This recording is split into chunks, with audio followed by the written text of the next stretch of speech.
After a long winter's freeze, the sea ice covering the Arctic Ocean has reached its maximum extent and is showing signs of its annual spring melt.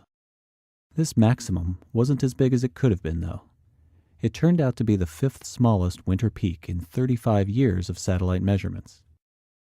Every year, scientists pay close attention to changes in Arctic sea ice.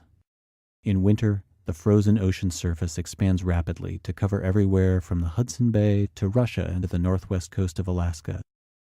In the summer, the ice melts back dramatically, exposing more dark ocean water to the rays of the sun. But those summer minimum extents have also generally been getting smaller. In September of 2012, Arctic sea ice shrank to its lowest extent ever measured in the satellite era. While a thinning ice cap and warm temperatures were likely responsible for most of that melt, a strong Arctic cyclone in August helped break up ice north of the Bering Strait. A large chunk of sea ice broke off from the pack and was transported south to warmer waters where it melted. A thin ice cap may have also contributed to a recent fracturing event north of Alaska this winter.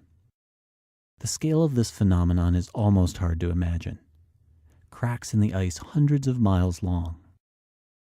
Sea ice far from shore is always at the mercy of ocean currents and winds, so fractures in the ice are a regular event.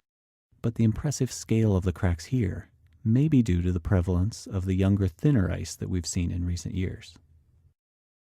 This year's smaller winter maximum sea ice extent continues a trend of modest decreases in winter maximums. Since the size of the sea ice cap each season is dependent on many factors like temperatures, winds, and ocean currents, it doesn't necessarily mean that this year's smaller maximum sets the stage for another record minimum this summer.